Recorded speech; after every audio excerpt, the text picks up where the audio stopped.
Om Sai Ram. Let us understand chapter number 41, the bestowal of Sai's grace and favor. But before that, let us do the Namasmaran, followed by chapter number 41, and we will conclude chapter number 41 with the Aarti. Shri सच्चिदानंद सद्गुरु साईनाथ महाराज की जय। ओम श्री साईनाथाय नमः।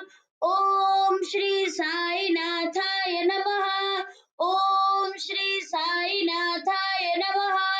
ओम श्री साईनाथाय नमः। ओम श्री साईनाथाय नमः। ओम श्री साईनाथाय नमः। ओम श्री साईनाथाय नमः। ओम श्री साईनाथाय नमः। ओम श्री साईनाथाय नमः। ओम श्री साईनाथाय नमः। Om Sai Ram. Chapter number 41, the bestowal of Sai's grace and favor. I bow down to Shri Ganesh. I bow down to Shri Saraswati. I bow down to the Guru. I bow down to the family deity. I bow down to Shri Sita Ramchandra. I bow down to Shri Sadguru Sainath. There is the greatness of stories of Sai.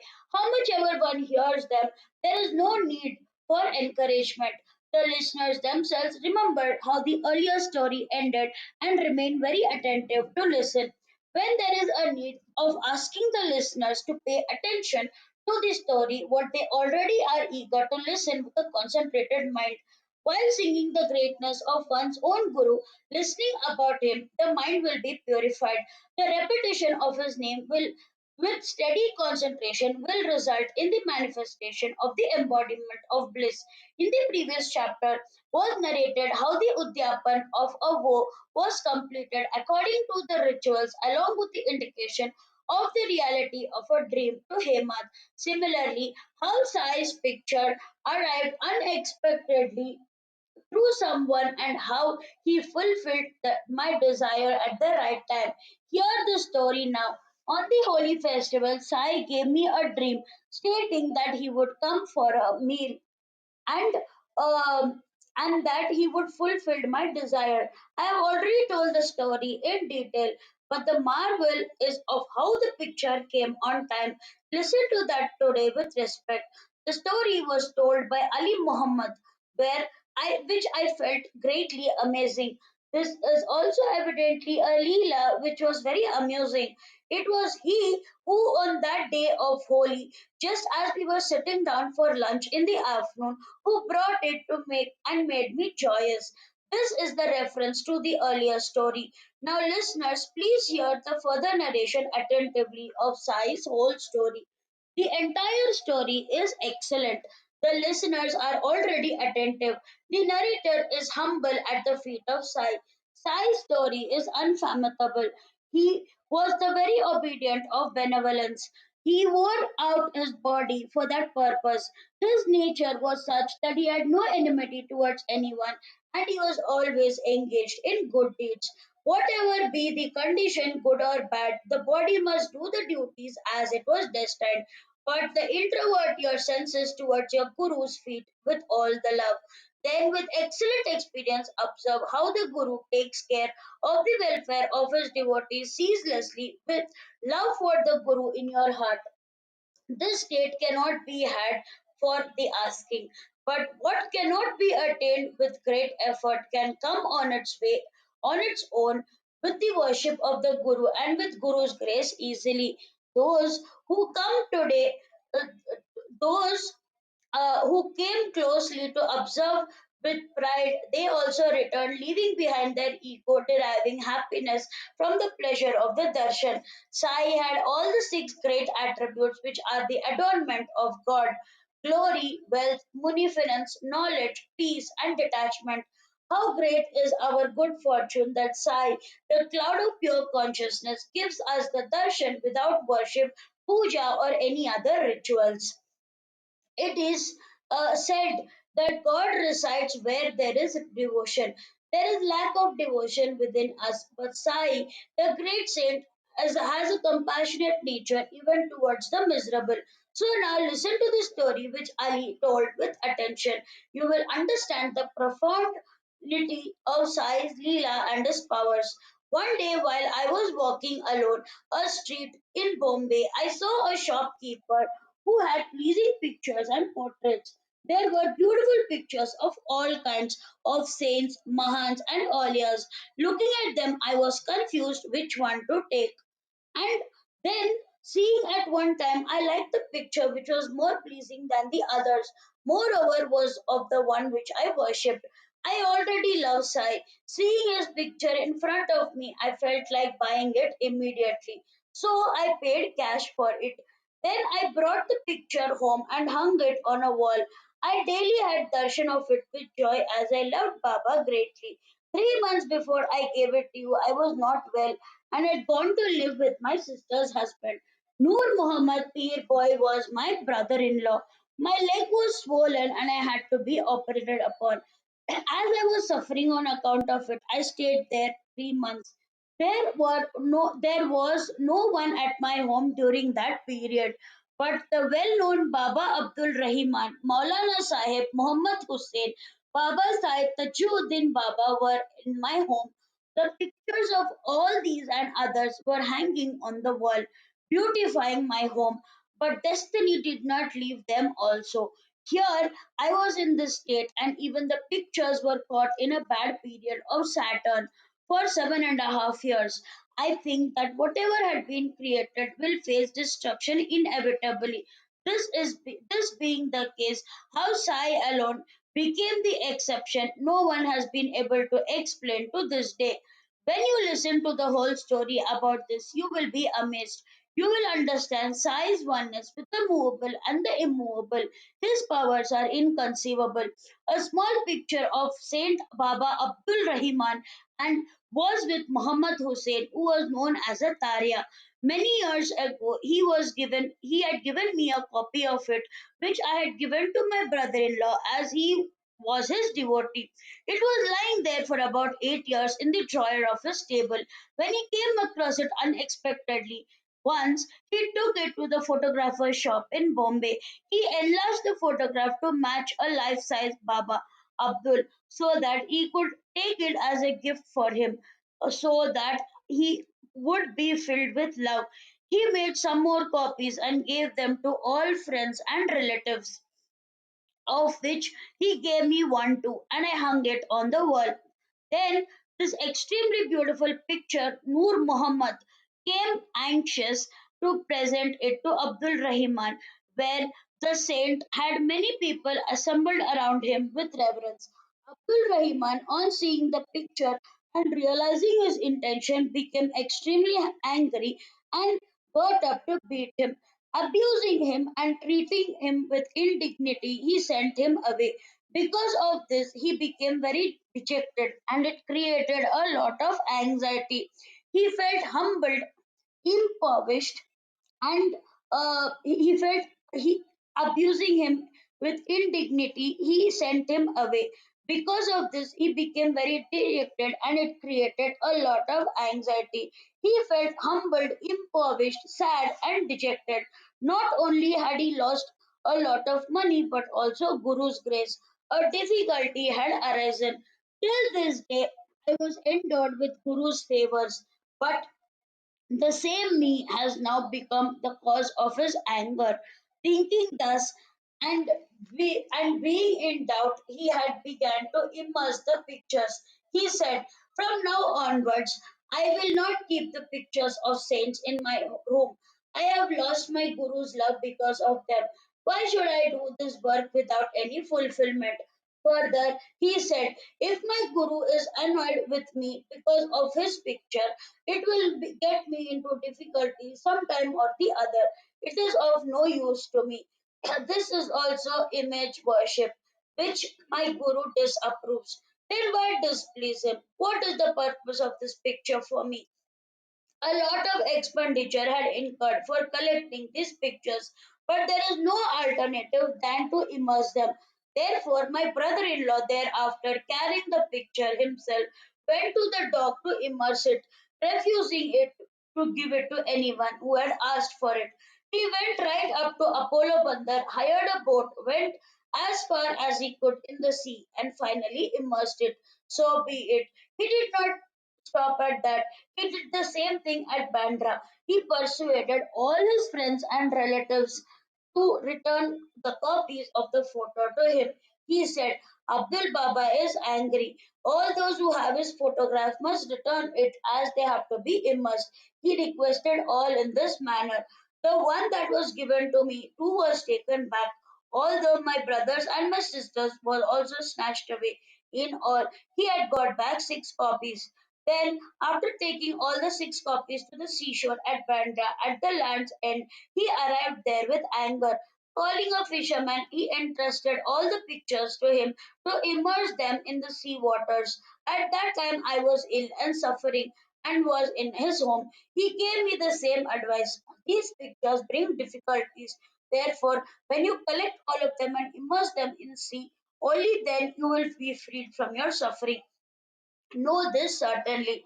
Then I too called my Munim manager, handed over the key of the house, told him to go and get all the pictures of the saints and handed them over to my brother in law to do the needful. He called his gardener and asked him to immerse them immediately in the sea near to the temple of Chimbai.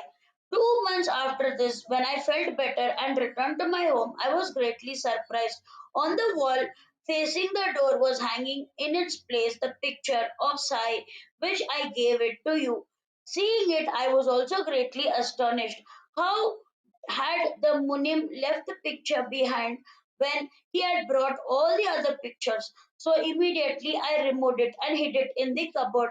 I was afraid that if my brother in law saw it, he would immediately take it into an immersion into another sea. I should not be kept in the house. No sooner than my brother in law would see it, he would immerse it with his own hands. Nor could I give it with my mind free from doubts or suspicion to anyone else who may have not been a devotee. If I gave it to anyone else without proper thought and it would not be properly taken care of, I would always regret it and it would be a lifelong anxiety for me. Therefore, I had to find a proper place where it would be safe and someone who would keep it at his home properly. I should handle it over to such a person. When I was in such a dilemma, it seemed that Sai himself gave me a good idea to go to a Maulana's darbar and I told the problem to Isa Musa. So I immediately went to Pir Maulana's darbar and told him the whole story to the Mujawar Isa Musa with respect, where he was alone. We both came into conclusion that it would be safe with you. Therefore, the same day, both of us decided to act upon it. The picture of Sai Samartha should be kept with you only. We should ourselves hand it over to you, and then only it would be safe. So, according to our firm decision, we presented the picture to you with reverence. But seeing that lunch was about to be served, I returned hurriedly. You did not have the time to listen to that story at that time, so I decided to narrate it to you at leisure. And with that intention, I left. It got postponed day after day, and 9 years passed. Today, we both have met again unexpectedly. With this narration, I was reminded about the earlier background I related to him, the marvel of my dream, and the connection between the two was marvelous. Isn't this Leela wonderful? Now, listen attentively to another story about how Sai lovingly took care of his loving devotees. Sai is very fond of those who have true love for spirituality, removing all the difficulties he enjoins them to bliss. Bala Sahib Dio had an interesting experience of this kind in fulfilling his vow. His wish was fulfilled and he enjoined with bhakti. There was no way out except to do service during the day for his livelihood. But at night, why would he be there to be an obstruction in his exertions of spirituality? He had the desire since a long time to regularly read the Dhyaneshwari. but due to some difficulty or the other, he was not able to do so. Just as he read one chapter of the Gita every day, he wanted to read one chapter of the Dhyaneshwari, but he could not do so without interruption. When he undertook the reading of any other religious book, he could do it regularly. But as for the Dhaneshwari, which he had greatly loved, it eluded him. Once, Dio took leave for 3 months first to go to Shirdi and then to his home at Pound for rest. What happened there? There also he read other religious books regularly, but his wish for Dhyaneshwari was unfulfilled as the opportune time did not come. Whenever he took up the Dhyaneshwari, some doubts arose in his mind. So reading became superficial and he could not create love for it. What is the point in being distressed when he could not have succeeded in his resolution? He could not even read 5 stanzas every day. He made a decision to read 5 stanzas. I could not do that much reading also with joy and regularity. Therefore, I came to the conclusion that only Sai creates love for it and says, read, I will undertake the reading without any problem. I have faith in Sai. When Sai instructs me to do so, I will read the Dhyaneshwari. Then only. So I will wait with firm decision. So be it. Then, in the month of February 1914, Leo came to Shirdi with his mother and his wife to see the pomp of the Guru Puja on Mahoday Parva. Jog asked Dio, then why is he not reading the Dhyaneshwari regularly? Listen to his reply. I have great love for Dhyaneshwari, but I am not successful in reading it. Now, only when Baba tells me to read it, I will read. Then Jog told him, a stratagem. Get the Dhyaneshwari Poti and give it in Baba's hand. He will give it to you to read. I need no stratagem. Baba knows my innermost thoughts. Why can he not fulfill my desire and clearly say, read? When he went for darshan of the Samartha, he offered him 1 rupee. Why one? Bring 20, said Baba to him. Then he brought 20 rupees and gave him. At night he met Balakram. He inquired about him, how he had secured Baba's grace. Tomorrow, after the arti, I will tell you the whole story. Balakram assured him that Dio agreed to it. Then the next day, when Leo went to the masjid for darshan. He had asked for 20 rupees, which he gave with pleasure. Seeing that it was very crowded there, Dio went aside. Baba asked, where is he hiding in a narrow, difficult place? Dio replied, Baba, here, I am here. Baba then asked him, why did you give me only 7 rupees? Dear replied, I have given 20. Baba asked, whose money is it? Baba, it is yours. He replied. Baba said, why are you running away then? Come here, come close, sit near by with a calm mind. Dio followed the instructions and sat there with a devoted heart. The arti was done as usual. Then they assembled people, returned to their homes. Balagram and Dio met again, and the earlier question asked again. He asked him about his earlier life, and Balagram told him everything from the beginning and how he was instructed in spirituality. Have you been told how to meditate? Please satisfy my desire, entreated Dio. As Balagram was about to start answering Dio's question to satisfy his desire, Baba sent for Dio. How extremely artful was Sai! He sent Chandu to call Dio. Without wasting a moment, Dio came to meet Shri Sai. It was afternoon. Shri Sai was seen leaning both the hands on the wall of the masjid. As soon as he went, Dio bowed to him. Baba then asked him, where, with whom, and what were you talking? Then Dio replied, on the upper story of Kaka's house, I was hearing about your glory from Balagram and talking about it. Baba ordered Dio, bring 25 rupees. Bringing the money immediately, he tendered with them to Baba. How many did you bring? Baba asked Dio. Dio replied, 25. Baba said, "Come sit down," and Dio went with Baba to the masjid. Baba sat near the pillar, and there was no one else in the masjid. He said, "You have stolen my rags without my knowledge." "I know nothing about my rags," replied Dio. "Then look for them somewhere here," Sai told him. "Where are there any rags here?" Dio asked that moment. Baba got up saying, "You search for them. Stealing is a bad habit. Some brat has taken them. Look, look, they should be here." Hearing this, Dio looked again, but he did not find any. Then, raising his eyebrows, Baba looked here and there. With eyes fixed on Dio, Sai shouted at him, "You are a liar. Who is here besides you at this time to steal the rags? I believe you are a thief. Uh, do you come here to steal in this way? Your hair has turned from black to white, but your bad ways have not gone. I will hit you with an axe. I will cut you into pieces and kill you. Where will you escape from me? Wherever you are, I will come and kill you. Where you come to Shirdi from home is to steal. Take this back, which is yours. Bring back my rags to me." Sai became red in anger. He abused him with a string of words, beginning with the mother and the grandmother. He became redder with fury. Seeing the Sainaths furious, Dio stood still and watched him with a wonder and full of inner amusement.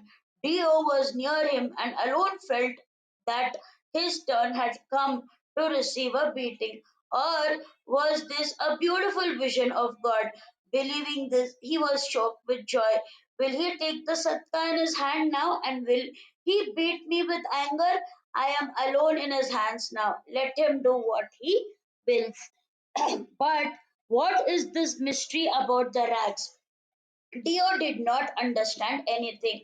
Go, go away to one place. Where When Sainath said this, he moved towards the steps. "I am incapable of understanding the hidden meaning about the rags. If I receive Sai's grace and learn about it, I will relate it to the listeners." Within a quarter of an hour, Dio again faced Baba. When the abuses were still continuing, "Have you again come up?" Sai said. "Go away," and again to the Vada. As Baba said this, Dio obeyed orders, boarded Baba's feet, and returned to the Vada. All that had happened and the manner in which it had taken place was described from the beginning to the end by Dio to Jog and Balakram. Baba's volley of abuses continued for nearly half an hour. After quite some time, Baba himself called people.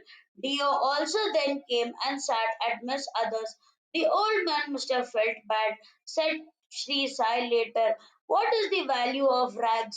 Even then I have offended him by using abusive language, but he had committed a theft. So what is the remedy to speak out? So be it. God will see everything and will benefit him. So bow, will you give some dakshina?" "How much shall I bring?" Dio asked. "Bring 12 rupees immediately." When Dio saw he had only a currency note and no loose coins, Dio told this to Baba. "Never mind, I do not want it. In the morning you gave me twice and forgot about it." Even so, Dio obtained the money and gave it to Baba and bowed at his feet. Here the words unused. "What are you doing?" Baba asked. "Nothing." When he got this reply, he said, "Read the Poti regularly." This is what he ordered Dio to do. "Go and sit in the Vada, read it regularly. While reading, explain the portion. Read to all with love and devotion. I am sitting here ready to give you a whole zari embroidered mantle. Then why should you steal rags? What have you got the habit of stealing?" So be it. The words of Sai to read the Poti filled my innermost desire, and I was extremely happy. Obeying the order, I started from that day onwards reading the Dhyaneshwari regularly and also started explaining it. Remembering, remembering Shri Sai. Now I had got the desired orders. The worry of my mind in keeping my woe was removed. From now onwards, while reading Dhaneshwari, there will be regularity in work. Now, with my Guru's orders, Dhaneshwari is also appropriated. Irrespective of whatever has happened in the past, I shall now be regular. I am confident that with Sai's orders and with the power of his instruction, I will be able to do the Parayan and Poti without any obstacle. Baba, I come prostrated before you. I am totally surrendered to you. Take this child under your wing. Get the Poti read by me. I realized what he meant by rags, what I was asked. What I had asked Balakram constituted rags, and Sai had not approved of that and had therefore got angry. Baba had not liked my questioning Balakram as to how he worshipped or how he meditated on Parabrahma. As Baba was ready to answer any question himself, why ask questions to another? Therefore, I had been tremendously harassed. Harassed, that word itself is rude and impudent. He who was only overflowing with love for his devotees did not dream of harassing his devotees, then the word and its use is wrong. He did not harass, but had taught me that whatever is in your mind, all that has to be fulfilled by me, and whatever is stolen will never be of any use. Though Sai appeared outwardly angry, he was always calm within. He appeared angry outwardly, but he was full of bliss within. The anger that he had shown outwardly was on account of affection. Within he was in divine bliss. One must be fortunate to sing the grandeur of Sai's Leela. He who has an intense desire to achieve his objective believes that the volley of abuses is a shower of flowers and blessings, keeping one's mind fixed on one's welfare. Dio was not shaken on hearing the abusive words which were felt offensive to the ears. He was full of love for Baba and he felt that only shower of flowers had rained on him. Only the fortunate can enjoy the milk which with which the cow's teat is gorged. The cattle louse through the near the teats full of milk prefers blood due to its fate. The frog lives in the vicinity of the lotus flower. The bee snatches the honey from the lotus, while unfortunately the frog eats only filth. There is no limit to the bee's good fortune. Similarly, you are fortunate. We are closer to one another. Ask whatever you want and get your doubts clarified. Say Sai. Observe my obstinacy about the Poti. I did not open the Dhyaneshwari to read till the moment he said read, and Baba fully fulfilled my desire. How the darling mother spoils the child and fulfills his desires. This is the story of the sweet experience which strengthens devotion. Dio said he did not stop at merely directing me to read. Before a year passed, he gave me a dream vision. Listen to the amazing question he asked me. On 2nd April 1914, on a Thursday morning, I got boon of a dream. Sai Samartha appeared in my dream to have come and was sitting on the first floor. He asked me if I understood the Poti, to which I replied in the negative. Another question then followed. When will you understand it then? My eyes were filled with tears, and here the answer I gave. Reading the Poti is mere worry unless you shower your grace, and understanding it is even more difficult. Baba, I confess this clearly. Baba said, while reading the Poti, you make too much haste. Read it in my presence, sitting near me. When Dio asked that what should he read, he was told to read Adhyatma. As Dio went to fetch the book, his eyes opened.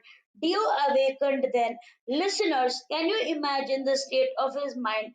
when he thought of the dream. Who else would care to wait for a year and then find out if the child is obeying the instructions strictly and regularly reading the poti? Who would take on so much unnecessarily worry? Had the disciple been followed? Had the lesson been regularly followed? Where and why is there any failure? Who else would show this concern? What should the reader pay attention to? What should be given greater importance? Sai is the loving mother alone can emphasize this. The devotees experienced on many occasions such leelas of Sai Samartha and enjoyed the heavenly bliss. I have seen with my own eyes. Now, all of you assembled listeners, being humble at the lotus feet of the Guru, hear the next novel story at a proper time, remembering the feet of Sri Sai Samartha, I come to prostrate with all true faith, which alone will remove all the sorrows of this world. Hemat surrenders with devotion. Sai alone is my motivation. Sai alone is my supreme happiness of spirituality. Sai alone can fulfill me. This is my firm conviction. May there be well being. This is the end of the 41st chapter of the Shri Sai Samartha Satcharitra, written by the devotee Hemat Pant, impelled by saints and virtuous people, called the bestowal of Sai's grace and favor. This is offered to Shri Satguru Sainath. May there be auspiciousness. Om Sai Ram. Let us now do the Aarti. Shri सच्चिदानंद सतगुरु साईनाथ महाराज की जय. शिर्डी माझे पंढरपूर, साई बाबा रमावर, बाबा रमावर, साई बाबा रमावर, शुद्ध भक्ती चंद्रभागा, भाव पुंडली गंधागा, पुंडलिकरागा, भाव पुंडलिकरागा, याव याव अवके जना, करा बाबा श्रीवंदना, साई श्रीवंदना, करा बाबा श्रीवंदना, तनो बने बाबा साई, धाव पाव माझे आई, पाव माझे आई, धाव पाव माझे आई. कनेलो कांगण बने चरण, तुयार्ति पाहिन रूप तुझे, प्रेमीन रंगीन अनंत पूजिम, भवेव माहिन भरे नमा, भवेव माता पिता त्वमेव, त्वमेव बंधु सदा त्वमेव, त्वमेव विद्या धैर्यंगमेव, त्वमेव सर्वं मम देव देव. अयेर्नु माझ्या प्रसन्नियर्म, तुझ्या कणावा पतन स्वभाव, नरोमी अत्यंत सकलंतरस्मै, नारायणायदि समर्पयामि. अच्युतं केशवं राम नाम नारायणं, कृष्ण दामोदरं वासुदेवं हरे, माधवं माधवं गोपिका विलवं, जानकी नायकं रामचन्द्रं हरे. हरे राम राम राम हरे हरे, हरे कृष्ण कृष्ण कृष्ण हरे हरे. श्री गुरुदेव दत्त सच्चिदानंद सद्गुरु साईनाथ महाराज की जय. Om Sai Ram. I urge all the listeners to read one chapter of the Sai Satcharitra every day and soak in Baba bliss. Baba bless you. Om Sai Ram.